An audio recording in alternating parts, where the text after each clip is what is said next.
Oui, la seule chose qui est importante pour un élève, c'est de savoir, parmi tout ce qu'on nous propose, qu'est-ce qui nous intéresse. Si tu es intéressé par les mathématiques, le fait de le savoir, ça fait que tu te mets dans les dispositions pour voir comment être un bon mathématicien. Comment réfléchit un mathématicien. Et c'est à partir de ce moment-là que tu vas aller voir l'histoire de Einstein. Tu vas voir, par exemple, qu'un mathématicien ne doit pas être seulement fixé sur les mathématiques, mais doit s'ouvrir au monde. Bonjour chers amis, aujourd'hui on a l'honneur et le plaisir d'avoir comme invité le meilleur élève du Sénégal en 2008. Donc c'est un brillant esprit, il s'appelle Hamidou Sambaba, il a remporté beaucoup de prix au concours général. Il a été meilleur élève du Sénégal en l'an 2008. Il a produit au moins, je pense, 4 livres qu'on va vous présenter dans cette émission. Je vous invite à rester jusqu'à la fin, à prendre note, parce qu'il va vous donner des conseils en or que vous n'allez pas retrouver ailleurs. Donc restez jusqu'à la fin. Prenez un bic, une feuille pour prendre des notes, parce qu'il s'agit d'un invité exceptionnel qui va partager avec vous son parcours, ses leçons apprises durant son parcours, etc. On va raconter aussi des anecdotes, etc. Donc restez jusqu'à la fin. Si vous n'êtes pas encore abonné, je vous invite à vous abonner, parce que dans cette émission, on va parler de parcours d'élite. On aura de grands invités, de brillants élèves qui ont fait un excellent parcours et qui sont des modèles pour les nouvelles générations. Donc restez jusqu'à la fin, abonnez-vous si ce n'est pas encore fait. Et pour ceux qui veulent s'inscrire à nos cours en ligne, je rappelle que le numéro d'inscription c'est le 77 465 32 33 pour vous inscrire à nos cours en ligne en maths, PC, SVT. En philo, français, anglais, histoire aussi c'est pareil. L'inscription c'est à 1300 francs, la mensualité à 1900 francs. Donc vous avez au moins 12 heures de cours par semaine pour tous les niveaux de la 3e à la terminale. Et pareil pour ceux qui veulent commander nos livres, vous allez sur notre site www.multilivre.com. Vous pouvez commander des livres de la 3e à la terminale. Ou bien vous nous contactez aussi sur WhatsApp sur le 77 465 32 33. Donc on va sans plus tarder recevoir notre invité Hamidou Sambaba. Restez jusqu'à la fin, prenez des notes parce que ce qu'on va voir aujourd'hui, c'est vraiment du lourd. Allez, top, c'est parti.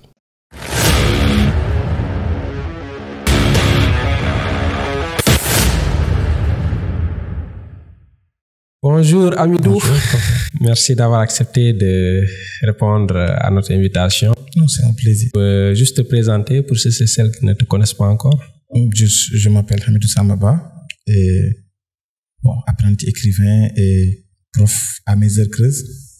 Donc, j'ai publié quelques livres, je pense, dont le dernier, c'est sur les forces armées.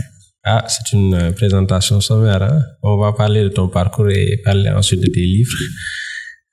C'est que tu es trop modeste, hein? Mais on va te poser des questions. Je suis là pour répondre aux questions. On a besoin de connaître qui tu es, quoi.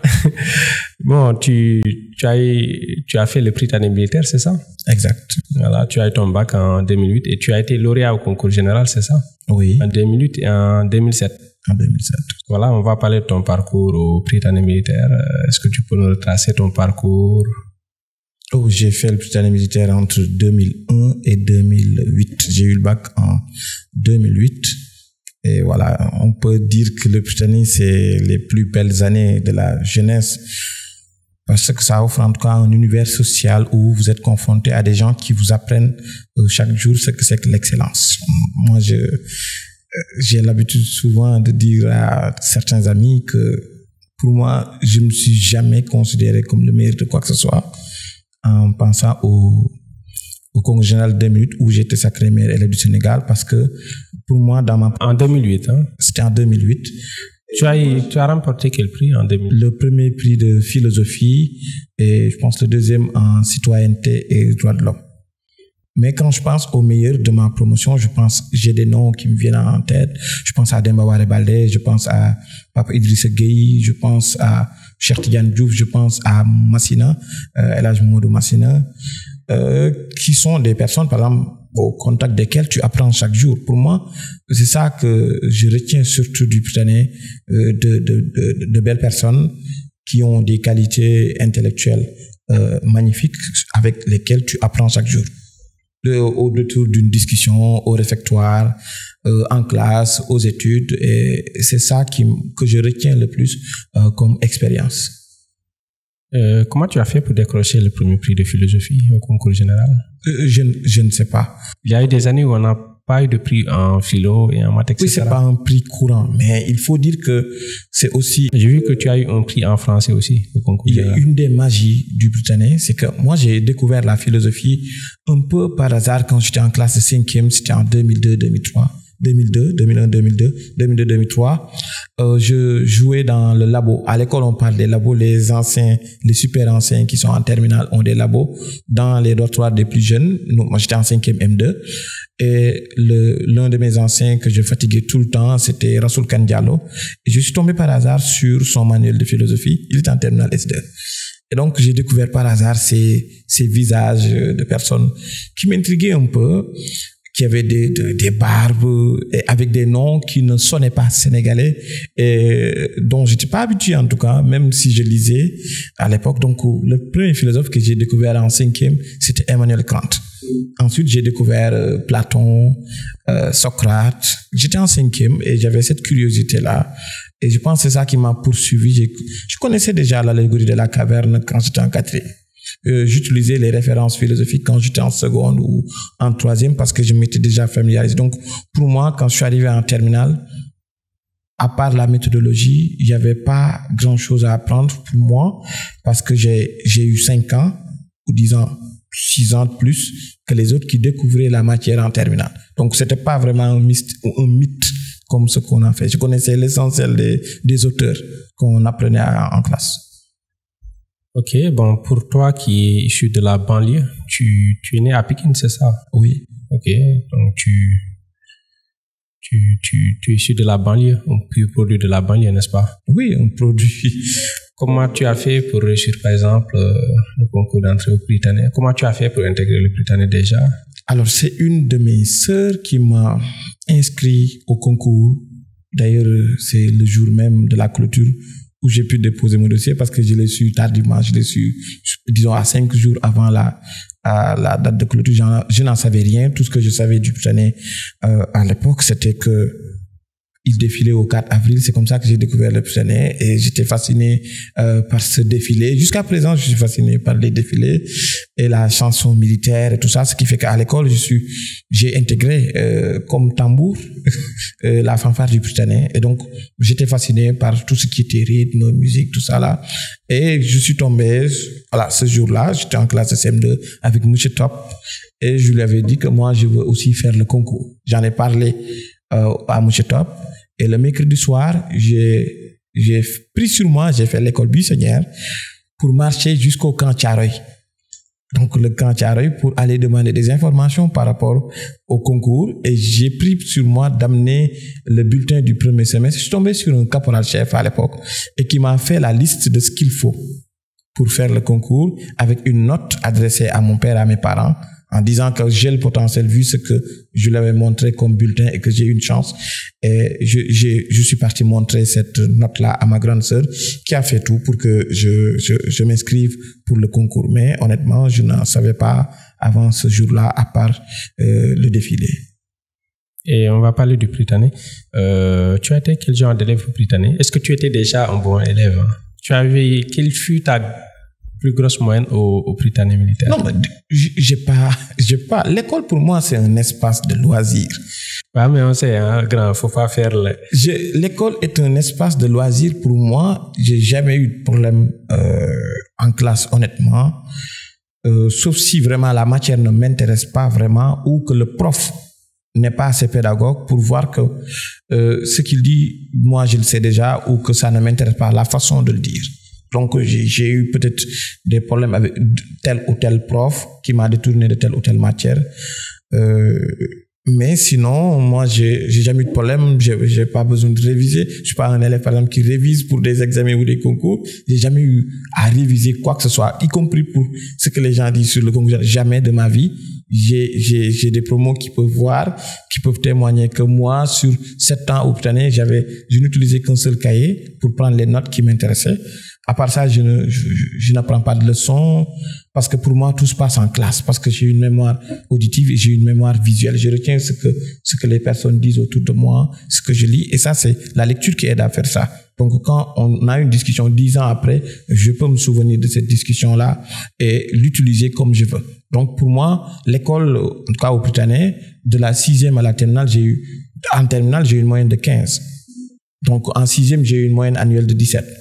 Donc, et j'ai pas eu besoin de travailler plus que ça. Si je travaille, je suis sûr que j'aurais pu faire mieux que ça, mais comme je n'aime pas la compétition qui est la règle à l'université, dans l'espace scolaire, pour moi, la seule compétition valable, c'est sa propre progression personnelle. Ce que je sais aujourd'hui, c'est la situation A. Ce que je suis en mesure de savoir demain, c'est la situation B. Qu'est-ce que je suis en mesure de faire pour progresser? Donc, il n'a jamais été question pour moi de dire que je suis meilleur que telle ou telle personne, mais qu'est-ce que je peux apprendre de telle ou telle personne? Ma perspective est plus émulation. La présence des autres est une plus-value, autant pour moi une plus-value qui nous permet de progresser plus rapidement. Par exemple, quand vous êtes au Prytanée, vous avez deux types de profils. Des gens qui sont dopés par la compétition et qui vont se battre, qui vont travailler d'arrache-pied pour avoir les meilleures notes possibles, pour avoir les meilleurs prix possibles.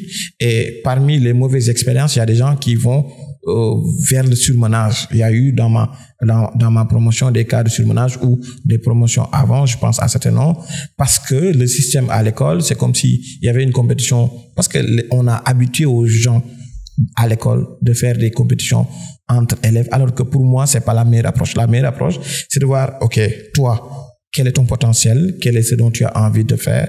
Quel est ce dont tu as envie? Et qu'est-ce que tu veux faire? Qu'est-ce qui te motive? Et essayer de faire une fiche de suivi personnalisée pour voir faire exploser le potentiel qu'il y a en toi. Et donc, ça, pour moi, j'ai été dans cette approche, ce qui fait que je suis un peu contre l'idée de beaucoup de prix, ou parfois même, j'ai été même réticent à l'idée d'aller à des remises de prix. Il m'est arrivé de gagner tel ou tel prix et de ne pas aller prendre le prix, parce que pour moi, c'était surtout un jeu. L'école est un espace de jeu où les élèves doivent pouvoir s'épanouir en apprenant des choses et grâce à la présence des profs et des encadreurs. Ok, c'était quoi ta méthode de travail quand tu étais au Prytanée? Est-ce que tu avais un emploi du temps de travail? Est-ce que tu avais un groupe de travail, etc.? Non, la méthode, c'est que j'essaie d'en savoir le maximum en cours. Pour moi, le cours est un moment important. J'oublie tout ce qui est autour et j'essaie d'en prendre le maximum. Ce qui fait que j'ai eu des profs que j'ai vraiment fatigués, parce que quand je ne comprends pas, je pose des questions. Parce que la question sert à quoi? Une question sert à traiter un aspect d'un problème qui est posé, qui n'a pas été pris en compte, ou de clarifier un point qui a été relevé, mais qui n'est pas clair dans ta tête. Donc, mais ça, ce n'est valable que si on a fait des recherches antérieurement. Et moi, ma méthode, c'est d'anticiper. Donc, moi, quand on avait les fêtes de Noël, par exemple, ou les fêtes de Pâques, fêtes de la jeunesse, les grandes vacances, je passe mes grandes vacances dans notre grand salon avec une valise de livres. C'est 3 mois de lecture. Avant d'arriver en 3e, j'avais déjà lu le programme. S'il y a un livre disponible qui traite d'histoire, de géographie, de mathématiques, de sciences de la nature, pour moi, ce qui est intéressant, c'est de découvrir avant d'arriver à la classe. Parce que j'ai pris goût à cela quand je suis tombé sur le livre de philosophie de mon ancien Rassoul Kandialo. Donc ça a changé la perspective. Je me dis, OK, il est possible, moi, que j'aille apprendre d'autres choses. Et aussi, il y avait aussi l'influence de mon grand frère, Abou, qui a fait la couverture, le peintre, et qui avait l'habitude qui était mon ancien de trois classes, qui avait l'habitude de réciter ses leçons. Donc moi, cette curiosité a été poussée par ces deux situations-là. Ce qui fait que moi, j'ai tendance, quand je suis en 6e, d'aller apprendre des choses qui sont en 5e ou en 4e ou en 3e. Pour moi, tout est dans la continuité. Et que le savoir, c'est un corpus. Et que c'est par pure pédagogie qu'on sépare les disciplines, qu'on sépare les années d'apprentissage, mais le tout, on ne peut séparer ces choses-là. Et donc, moi, c'est comme ça que j'ai appris. Du coup, moi, je n'avais pas de problème durant l'année scolaire, parce que les grandes vacances, j'en profitais pour lire tout ce qu'il y avait à lire l'année à venir. Donc, quand il y a quand les fêtes de Noël, j'allais à la bibliothèque prendre le maximum de livres. Je n'amenais pas d'habits ou des trucs comme ça, j'amenais des livres. Donc, parce que je savais que c'est les livres qui m'intéressaient. Et donc, du coup, quand le prof explique, je sais déjà de quoi il parle, j'avais lu. Donc, pour moi, la littérature, c'est la base. Pour moi, à la place de Galilée qui pense que le langage de l'univers est en mathématiques, moi, je pense que le langage de l'universel, se révèle dans l'art, particulièrement dans la littérature. Et les deux ne sont pas opposés, contrairement à ce qu'on peut penser, parce qu'il est juste question d'utiliser ces passoires, c'est la littérature comme les maths, comme n'importe quelle discipline qui t'ouvre une porte de la connaissance, est un passoire, c'est une voie possible parmi tant d'autres pour essayer de comprendre ce pourquoi nous sommes là en tant qu'être humain, notre valeur et qu'est-ce que nous sommes appelés à avoir en tant qu'être humain en termes de valeur ajoutée pour notre société, pour les humains de façon plus générale. Comment tu as vécu tes distinctions au concours général en 2008? Tu as été meilleur élève au concours général, remporté le premier prix de philosophie et le deuxième prix de citoyenneté et droits de l'homme. Moi, j'étais dans une bulle, donc je ne savais même pas qu'il y avait toute cette tension, toute cette énergie autour du concours général, honnêtement. J'ai été sélectionné pour faire tous les concours généraux possibles, mais moi, je voulais faire que la philosophie et la citoyenneté. Je me souviens, j'ai eu une discussion avec mon prof d'histoire, M. Mbaké, qui m'avait dit, en fait, toi, moi, je voulais que tu fasses l'histoire et la géographie, parce que j'étais premier en histoire et en géographie aussi, mais apparemment, ça ne t'intéresse pas. Je lui dis, effectivement, ça ne m'intéresse pas. Il me dit, mais qu'est-ce que tu vas faire? Je lui dis, je vais faire philosophie et citoyenneté droit de l'homme. Il me dit, tu vas avoir des prix dans ces deux prix-là. Je dis, oui, j'aurai des prix. Il me dit, ah oui? Je dis, oui. Moi, c'est sûr de moi. Et pour quelqu'un qui a passé beaucoup d'années à faire de la philosophie, il n'est pas sur la même longueur d'onde que des gens qui découvrent la philosophie en terminale. C'est pas la même chose. Et donc, ça me renvoie à une autre problématique, celle de la méthode de travail. On te dit le monde appartient à ceux qui se lèvent tôt. Les gens n'ont jamais compris qu'il ne s'agit pas de se lever comme le coq tôt le matin, mais il s'agit de voir, par exemple, quand tu veux faire quelque chose, avoir une perspective de durée, ne pas s'arrêter simplement à aujourd'hui et d'être dans une perspective de 10 ans, long terme, 20 ans, 30 ans. Parce que normalement, c'est ça, se lever tôt. Se lever tôt, c'est que moi, en terminale, quand j'arrivais pour faire de la philosophie, j'avais pas besoin de faire de cours de philosophie. Sauf pour la question de la méthodologie qu'on utilise spécifiquement, qui est sensiblement différente de la littérature. Sinon, je ne serais pas. Et j'ai eu cette discussion avec notre directeur d'études à l'époque, quand je devais venir à Dakar. Il me dit, mais toi, on est en pleine année, tu demandes une permission. Je dis, mais si on veut faire le bac de mai, moi, je suis prêt. Un examen, c'est pas fait pour ne pas passer. C'était quoi ta meilleure note en philo en terminale? C'était? Et quoi ta meilleure note en philo en terminale? Non, j'ai une moyenne annuelle de 16 en philo. Et ça, moi, je dis aux gens, les notes ne renseignent pas vraiment sur tout ce que tu représentes dans une discipline. Moi, tout ce que j'ai eu à lire, j'ai jamais eu la chance d'être évalué sur tout ce que j'ai lu, honnêtement. Parce que les disciplines, parfois à un moment donné, quand on pousse vers la spécialisation, deviennent des espaces d'enfermement. Et donc, on ne mesure pas vraiment, d'où la critique de Einstein sur l'école. Le fait de vouloir t'évaluer sur telle discipline alors que c'est pas ta discipline de prédilection ou telle autre discipline. Il dit, son image, le fait de demander à l'intelligence, on évalue l'intelligence à l'école par la capacité pour le singe à nager et la capacité du crocodile à monter un arbre. Le crocodile va passer tout son temps à penser qu'il est nul, le singe aussi, alors que on les a mal évalués. Et je pense que c'est ça, hein, le problème parfois. J'ai eu, par exemple, moi, j'ai jamais eu de problème en mathématiques, par exemple. Pour moi, les mathématiques, je ne peux pas être les grands philosophes. Est-ce qu'ils avaient des problèmes en mathématiques? Les grands philosophes qu'on connaît, c'était aussi des esprits capables d'abstraction. Les mathématiques sont abstraites. On est dans les paradigmes, que ça soit Euclide, que ça soit, vous prenez n'importe quel théorème, on est dans l'abstraction pour être dans la logique. Si tu n'as pas de problème pour faire de l'abstraction, sauf si tu tombes sur un prof qui n'a pas de pédagogie, c'est là où je vais en venir, tu peux aller au milieu de ta forme. Donc, les plus grands philosophes, prenez Kant, c'était un philosophe, c'était un mathématicien. Vous prenez quelqu'un comme, je voulais prendre Pythagore de Samos, c'est un mathématicien, c'est aussi un philosophe. Et on peut prendre beaucoup de cas comme ça. Bertrand Russell, Ludwig Wittgenstein, et vous vous rendez compte qu'on est dans le même domaine de l'abstraction. Mais je suis tombé en quatrième sur un prof dont la pédagogie était très douteuse au Britannique, et à partir de ce moment-là, je n'ai plus aimé aller faire les mathématiques. C'est à partir de ce moment-là que je me suis détourné plus de cette discipline, alors que j'ai jamais eu de problème. Faut aller voir M. Top. Moi, je ne faisais même plus. Quand tu me donnes une résolution de problème, je ne réfléchis même pas, parce que souvent c'est du déjà vu et je vois le nœud du problème dès le départ. Donc, si j'ai pas de problème en philosophie ou dans n'importe quelle discipline, il faut revoir la pédagogie à l'école. Et si nous, on n'est pas épargnés par ce genre de profs au Britannique, je n'imagine même pas ce qui se passe dans les autres écoles au Sénégal, où des profs ont détourné la carrière de beaucoup d'élèves, que ça soit à Kolda, que ça soit à Saint-Louis, à Kaolack.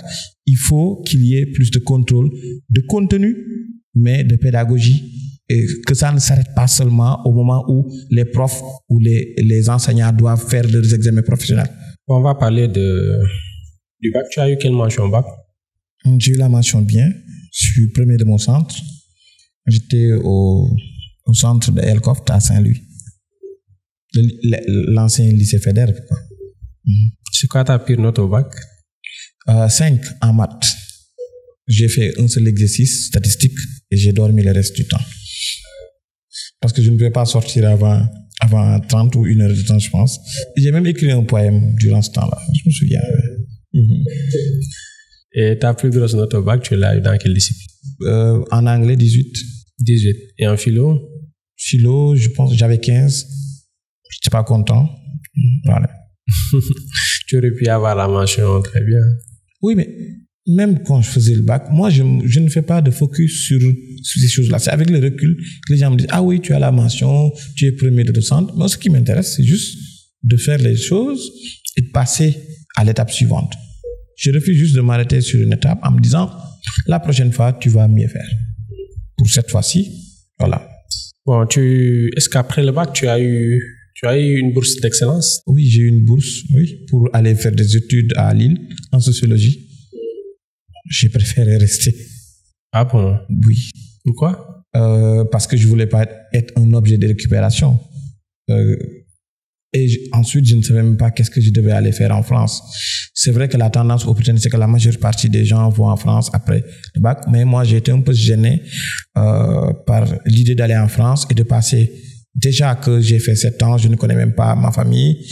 Et d'aller faire encore je ne sais combien d'années dans un autre pays, là où tu avais 3 mois, parfois tu vas voir les membres de ta famille. Là, tu ne sais même plus sur des années, parce qu'il y a une partie de ma famille qui est en France, donc j'avais cette lisibilité. Donc, j'étais pas trop chaud à l'idée d'aller en France, même si j'avais eu une bourse d'excellence.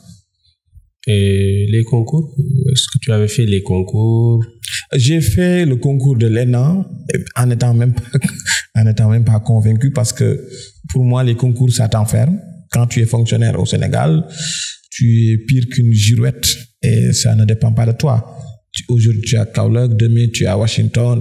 Et moi, ayant grandi dans une prison, ça, c'est l'autre vision que j'ai du Britannique, 7 ans d'enfermement dans une caserne, je me suis dit, plus jamais je vais faire un job où je vais à un endroit où on m'assigne à résidence, comme ce qu'on fait avec les fonctionnaires, comme ce qu'on fait dans beaucoup de jobs dans ce pays-là, où on te dit tu vas à Bakel pour faire combien d'années pour l'enseignement, par exemple, primaire, ou un préfet qui tourne tout le temps, ou un juge. Je me suis dit, moi, je me retrouve pas dans ce genre de métier. Il me faut un métier libéral, un métier où moi, j'ai la possibilité de décider quand est-ce que je travaille, où est-ce que je travaille, dans quelles conditions, quand est-ce que je peux m'arrêter ou pas.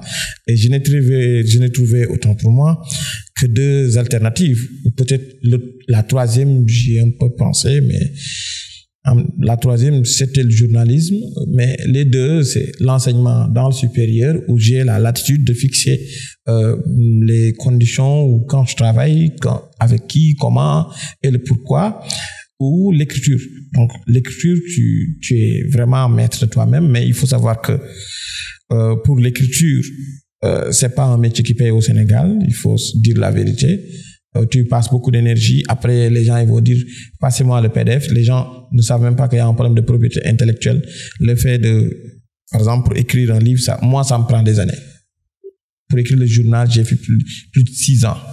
Travail de terrain, documentation, la recherche que tu dois faire, les interviews. J'ai interviewé plus de 1500 personnes juste pour le journal d'un Pikinois, parce que comme je ne connaissais pas Pikine, parce que j'avais quitté un moment, il fallait que je sache de quoi je parle et savoir la meilleure approche. Donc, après, les gens, ils vont minimiser ce travail-là en partageant des PDF et ils ne voient pas qu'il y a un problème, alors que c'est un investissement. Donc, tu peux pas être libre si tu n'as pas ces deux conditions.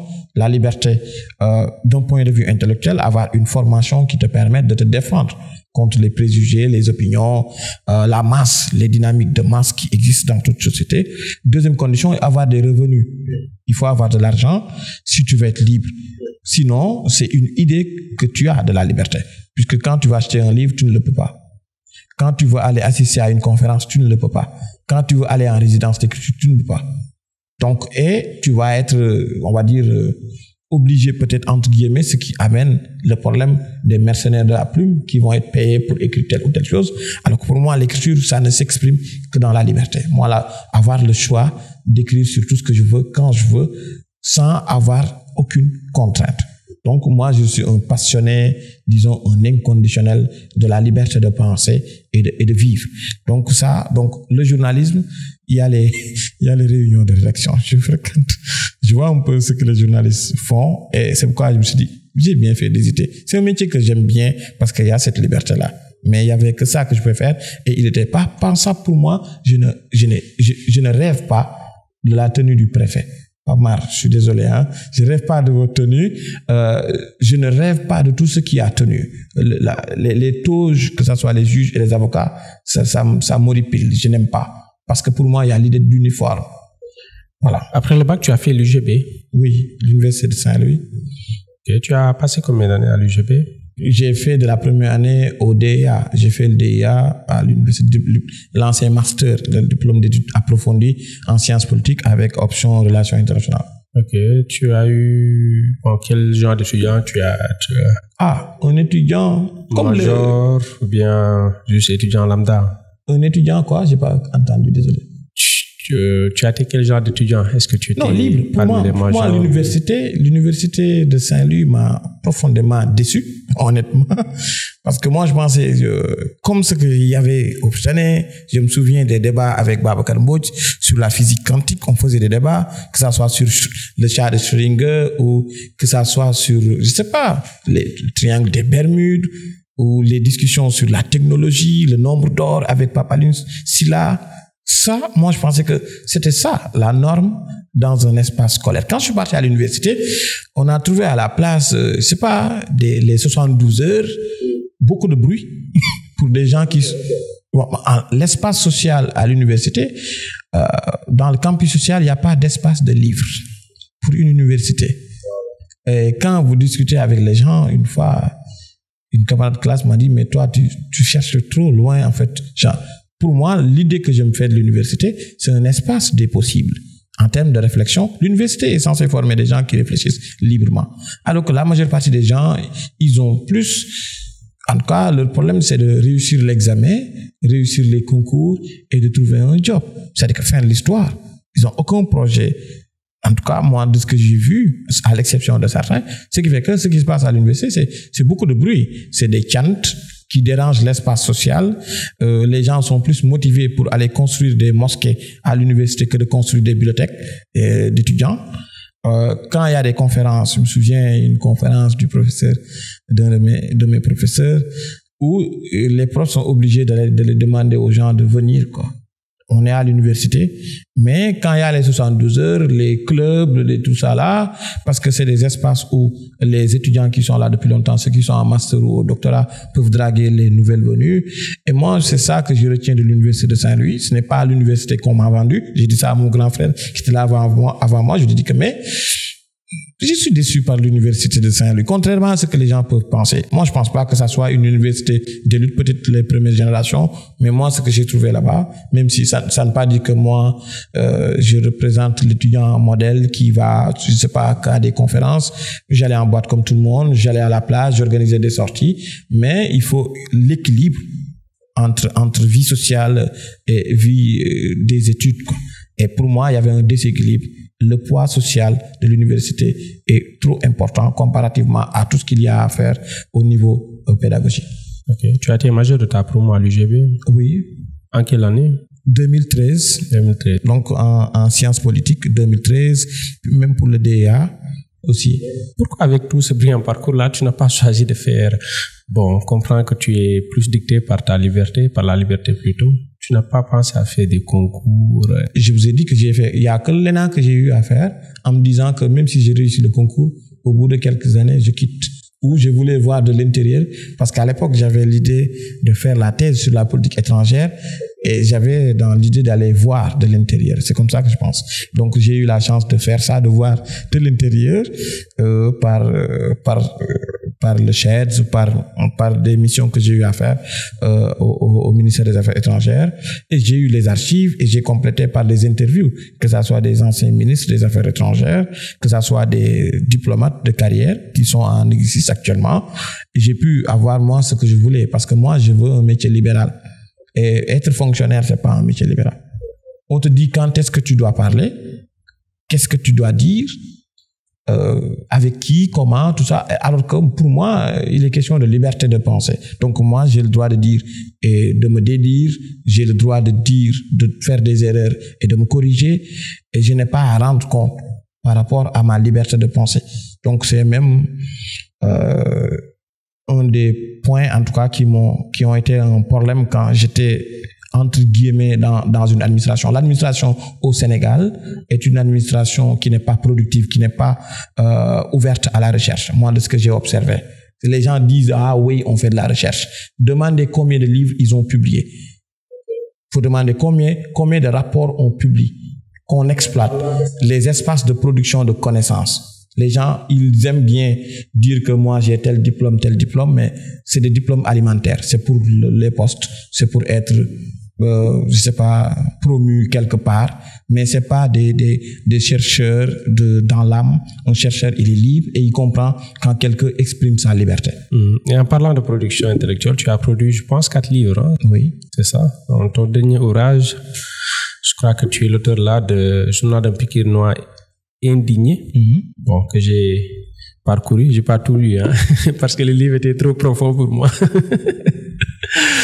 Et ton dernier livre, c'est Le rôle des forces armées au Sénégal. Donc, c'est un excellent livre. Et je vous recommande de l'acheter. Je crois qu'il est vendu à Harmattan, c'est ça? Oui, chez l'Harmattan. Publié sous les éditions Harmattan, disponible à Harmattan. C'est à combien le livre? Les deux à 10 000 ans. 10 000 francs, ok. Donc, les deux livres, hein? Oui. Non, chaque livre coûte 10 000. Ouais. À 10 000 francs. Le rôle des forces armées au Sénégal. C'est un excellent bouquin. Est-ce que tu peux nous parler d'où te vient déjà cette passion de produire des livres, d'écrire? Oui, mais il y a un livre de chevet que j'avais à l'époque quand j'étais au Sénégal, un de mes livres de chevet, j'en ai plusieurs. C'est Le petit traité des grandes vertus de André Comte Sponville, qu'un de mes frères m'avait donné, Souleymane, et que dans l'avant-propos de ce livre, il disait qu'en fait, pourquoi on écrit un traité de vertu? Il dit, le fait de réfléchir sur les vertus, ça nous permet de savoir les fixer en termes de repères. Et que si on fixe les repères des vertus, ça nous permet au moins, même si on n'est pas les vertueux qu'on veut être, qu'on mesure la distance qui nous sépare de ces vertus. Il dit donc pourquoi écrire un livre? Parce que les vertus, c'est dans l'action qu'on vérifie si toi, tu es quelqu'un de bon, si tu es quelqu'un de généreux. Mais il dit les livres, les écoliers, moi je me considère comme un écolier, les écoliers ont besoin de livres. Moi j'ai besoin de livres. Il dit ensuite, quand ils ont des livres qui les écrasent, parfois, ils sentent le besoin d'écrire eux-mêmes les livres qu'ils auraient aimé lire. Et donc, moi, je suis dans cette perspective, je suis dans cette dynamique où, quand je trouve un espace, une problématique, un sujet où il n'y a pas assez de livres ou pas du tout de livres, ce qui est très rare, moi, j'ai envie de faire ce projet-là. Tous mes projets, en réalité, d'écriture viennent de constats d'absence ou de vide, on va dire, littéraire. Donc, le cas de Pikine, quand on parle de Pikine, c'est difficilement dans la littérature sénégalaise, par exemple. Moi, j'ai lu la majeure partie, on va dire, des classiques africains. Et il n'y a aucun livre qui parle de Pikine. Sauf dans certains cas, par exemple, vous prenez dans Une si longue lettre, Mariama Ba, lors des funérailles, fait référence à Pikine. Vous prenez Entre Dieu et Satan de Marouba Fall, il y a un moment où il part par ricochet de Guédiawaye et de Pikine, parce que Guédiawaye faisait partie de Pikine jusqu'à la réforme de 1996. Et donc moi je me suis dit, je vais m'intéresser à cet univers-là, parce que Pikine est intéressant. Donc, en regardant tout ce qui se passe dans Pikine, il est possible d'en faire un objet littéraire. Et c'est ce que j'ai fait en faisant ce travail-là, qui n'est pas un roman, mais un journal.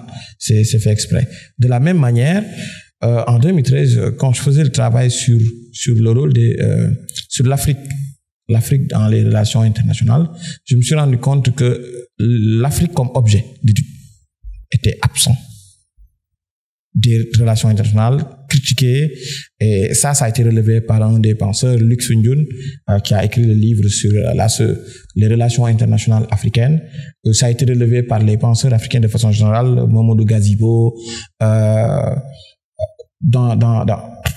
bon, pour donner que ces deux noms-là, pour éviter d'être dans la répétition de noms que le grand public ne connaît pas forcément. Donc, je donne juste ces deux noms. Mamadou Gazibo, le Nigérien, et Luc Sunjun, d'origine camerounaise. On réfléchit à ça, et surtout, il y a eu une frustration quand je me suis rendu compte que sur les problématiques en rapport avec les relations internationales, l'Afrique est un objet impensé. Ça, c'est l'expression de Luc Sunjun, ou oublié. Et quand je relisais, je l'ai lu, et je vois plus tard le livre de Pascal Boniface sur le géopolitique, et il y a juste un paragraphe sur l'Afrique, et je me disais, en fait, si nous ne produisons pas nos propres connaissances sur nos sociétés, d'autres vont faire ces productions-là, comme on a vu durant l'époque coloniale, l'ethnologie. On a dit tout et son contraire. Un clin d'œil à Gaël Faye qui a sorti un livre sur ça et qui revient sur comment la production coloniale pour justifier le projet colonial, on s'est basé sur soi-disant des recherches sur l'Afrique.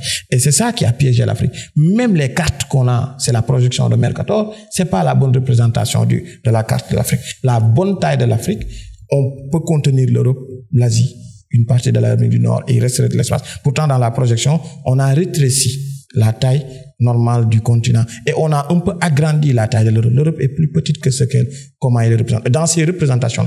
Et ça, les Européens, d'un point de vue politique, n'ont pas intérêt, par exemple, à ce que ça change. Le monde est raconté par une vision occidentalocentrée. Les Européens pensent que eux ont le monopole de la vérité. Et dans toutes les disciplines, parfois, il faut déconstruire, faire œuvre d'épistémologie pour voir ce qui a été pensé. Moudimbe, on parle dans un de ses livres, L'invention de l'Afrique. Vous prenez quelqu'un comme Felwine, travaille à cette déconstruction. Vous prenez quelqu'un comme Souleymane Bachir Diagne, ses livres, par exemple, qu'il a fait avec Amsel sur la décolonialité, sont les livres qui montrent qu'en fait, aucune société n'a le monopole de la connaissance, de la pensée, de la déconstruction, de l'innovation, ainsi que du développement, et qu'il faut que les Africains, à leur tour, puissent produire les connaissances sur leur propre société. Moi, c'est ça ma démarche. Même si c'est pas à la mode, même si c'est pas un sujet qui va intéresser tout le monde, c'est pas mon problème. Lorsque quelqu'un comme Toro écrit La vie dans les bois, est-ce qu'il se pose la question de savoir est-ce que tout le monde va lire?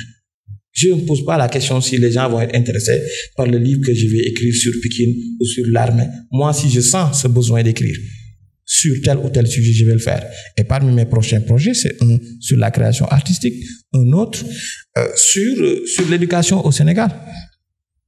Donc, pour moi, c'est comme ça. C'est vraiment une question de liberté. C'est ce qui fait que je passe d'un sujet à un autre selon ce qui me plaît. Voilà, c'est tout.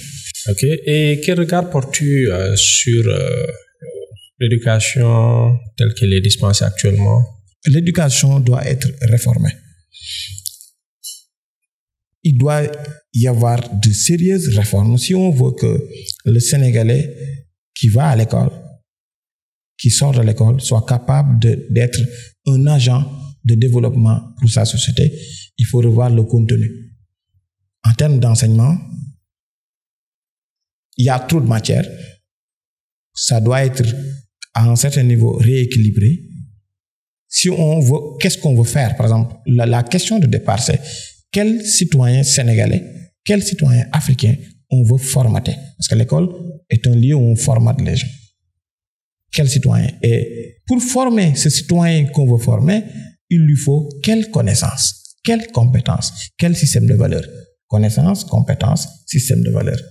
À part de là, et combien de temps? Si tu veux être compétent dans ce domaine, il faut passer beaucoup de temps dans ce domaine.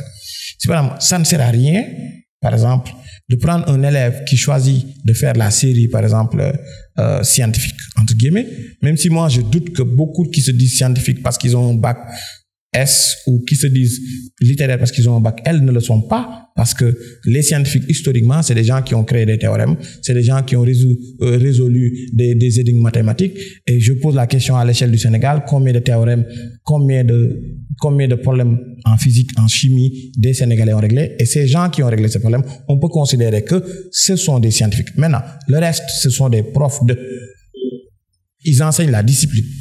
Et c'est valable pour la philosophie, pour la littérature, pour tous les domaines. On fait des confusions épistémologiques. Le professeur de philosophie n'est pas nécessairement un philosophe. Oui, c'est vrai. C'est juste un prof. Le professeur de sciences, c'est un professeur de sciences. Est-ce qu'il est réellement scientifique? Et si on regarde Marie Curie, les frères Montgolfière, ceux qui ont découvert les rayons X, que ça soit Pavlov et j'en passe, c'est des gens qui ont fait avancer la recherche dans un domaine. Au Sénégal, dans les écoles, il n'y a pas d'aménagement pour qu'il y ait ces dispositions-là, des laboratoires de recherche pour la physique, la chimie, tout ça là. Tu poses la question, qu'est-ce que c'est qu'un œillomètre à un élève lambda qui se dit scientifique? La plupart, ils vont même pas savoir parce que les installations, il y en a très peu dans des écoles, malheureusement. Et donc ça, c'est des choses au niveau du contenu, il faut dégraisser et orienter les gens vers ce qui les intéresse. Si tu es un scientifique, c'est vrai que c'est utile que tu fasses les humanités, mais on peut diminuer le temps pour te donner plus de temps pour faire des exercices, faire de l'expérimentation, parce qu'avec l'expérimentation, tu gagnes du temps. Donc, et de la même manière pour les séries L, va faire un sondage. La majeure partie des gens qui ont fait une série L ont une sous-moyenne au bac. Ouais, ça c'est vrai quand même. Pourquoi? Et quand tu enlèves cette note-là du bac, ils deviennent moins passables que ce qu'on fait pour la majeure partie des gens. Donc, on a fait croire à des gens qui sont passables parce qu'ils ont une sous-moyenne en maths, parce qu'il y a un problème de pédagogie, un décrochage à un niveau, et que ça s'est répercuté sur sa moyenne générale, et que les gens ne regardent pas vraiment ce détail. Alors que pour moi, je trouve que c'est important. Dans certains systèmes, il y a le système des optionnels. Tu choisis. Si tu n'as pas envie de faire maths, tu peux faire sciences, tu peux faire telle autre chose selon tes prédispositions ou selon ce que tu veux faire. Et décloisonner, c'est-à-dire que si on dégrossit et on spécialise, et au niveau de l'école primaire, il faut aller vers le plurilinguisme, pas seulement une seule langue, le français.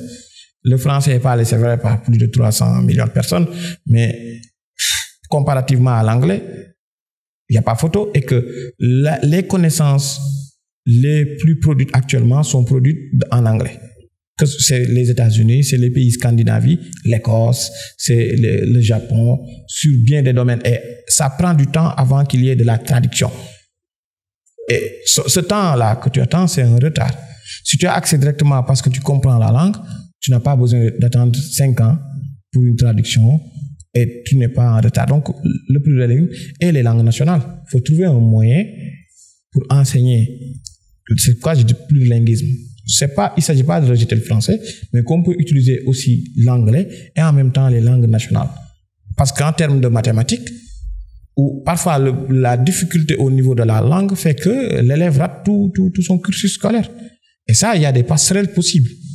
et qu'il faut y réfléchir et réfléchir à des systèmes de traduction parce que les langues nationales, ça doit aller avec un aménagement technique. Tu as connu Emmanuel Kant, tu vas même penser qu'il est français parce qu'il y a eu la traduction. À la base, lui, il réfléchit en allemand. Comme les Ratzel, ceux qui font géo, Friedrich Ratzel, il parle allemand, Weber, il parle allemand, et ils réfléchissent. On pense mieux peut-être dans la langue qu'on maîtrise le mieux. Donc ça, c'est extrêmement important, et ça ne sert à rien de mettre les gens pro-Cheikh Anta ici, contre langue nationale, mais trouver le moyen d'enseigner au mieux aux élèves. Parce que à ce niveau-là, dans ce pays, selon les niveaux de revenus des parents, il faudra encore quelques années pour que plus de parents puissent prendre en charge certaines questions. En attendant, c'est l'affaire de l'État normalement. C'est à l'État, c'est aux collectivités locales d'investir dans l'éducation des enfants. Les mairies, à la place de subventionner le football et les lutteurs, ce serait bien de penser à subventionner les enfants défavorisés dans leur localité et de créer une bibliothèque communale et des espaces d'enseignement, de renforcement et à aider les écoles qui sont dans leur zone à avoir de meilleurs outils d'enseignement, de faire des primes pour les profs pour qu'ils soient dans de meilleures conditions. C'est ça qu'il faut faire. Mais on préfère investir chez les lutteurs qui sont là pour leur propre personne. Alors qu'on sait que quand tu formes, entre guillemets, un ingénieur, quand tu formes un prof, tu sais sa plus-value sur la société. Il règle les problèmes. Bon, disons, discussion intéressante. Hein? Donc, on va faire une autre partie pour parler déjà de tes livres, parce que tu en as écrit beaucoup. Tu es à ta 4e, je pense, production. Voilà, tes livres sont disponibles tous à Harmattan, n'est-ce pas? Non, les deux. Les autres en France. Bon, l'un en France, l'autre... Pardon? Pour les autres livres, comment faire pour en disposer? Non, l'autre, c'est en France. L'éditeur est en France. C'est plus... Mais tu peux commander. Donc, on te fait livrer, c'est pas un souci. Et l'autre est en Allemagne. Quel numéro est-ce qu'on peut passer commande? Avec mon numéro, je pense que tu peux partager avec les gens. Il n'y a pas de souci. Je vais mettre le numéro dans l'émission. Comme ça, pour ceux qui sont intéressés. Ils sont vraiment très bien. Tous les livres, ils seront livrés dans la journée ou voilà, en 48 heures maximum. D'accord, c'est parfait. Bon, écoute, discussion intéressante. Quel est ton mot de la fin? Non, mais je te... Donner aux élèves, aux étudiants. Je te remercie déjà pour l'invitation et de l'opportunité de discuter des sujets qui m'intéressent, les livres, l'école. Moi, c'est mes sujets. Hein. Bien sûr, il y a la question de sécurité, c'est vrai, les RI. Une autre émission pour parler de tes livres spécialement. Il n'y a pas de souci. Chaque livre, hein? Il n'y a pas de souci. Ça me fera plaisir. Donc, pour moi, en fait... Je dois les lire d'abord, quoi. Oui. La seule chose qui est importante pour un élève, c'est de savoir, parmi tout ce qu'on nous propose, qu'est-ce qui nous intéresse. Si tu es intéressé par les mathématiques, le fait de le savoir, ça fait que tu te mets dans les dispositions pour voir comment être un bon mathématicien. Comment réfléchir un mathématicien. Et c'est à partir de ce moment-là que tu vas aller voir l'histoire de Einstein. Tu vas voir, par exemple, qu'un mathématicien ne doit pas être seulement fixé sur les mathématiques, mais doit s'ouvrir au monde. Si Galilée le dit, le langage de l'univers est en mathématiques, c'est parce qu'il a été observateur. Et quand tu vois le cas d'Einstein, quand il a voulu faire l'école polytechnique de Zurich, il a fait que maths et PC. Comme ce que beaucoup d'élèves font au Sénégal. Mais il n'a pas réussi au concours. Le doyen l'a invité à son bureau. Il a dit, mais toi, tu as 20 en maths, en physique, mais tu n'as rien mis en littérature, tu n'as rien mis en philosophie. Il lui dit, moi, je n'aime pas ça parce que c'est approximatif. On ne sait pas si c'est vrai ou c'est faux. Il lui dit, quand même, tu dois, même si tu veux être un bon mathématicien, tu dois avoir des bases dans les humanités. Et il a amené Einstein dans une famille d'accueil pendant 1 an pour qu'il lise Spinoza, qu'il lise, je sais plus, les humanités, les philosophes, qu'il réfléchisse à tout ça. Et c'est l'année qui a suivi qu'il est venu et il a réussi le concours. Pour dire quoi? Il faut arrêter de séparer les disciplines.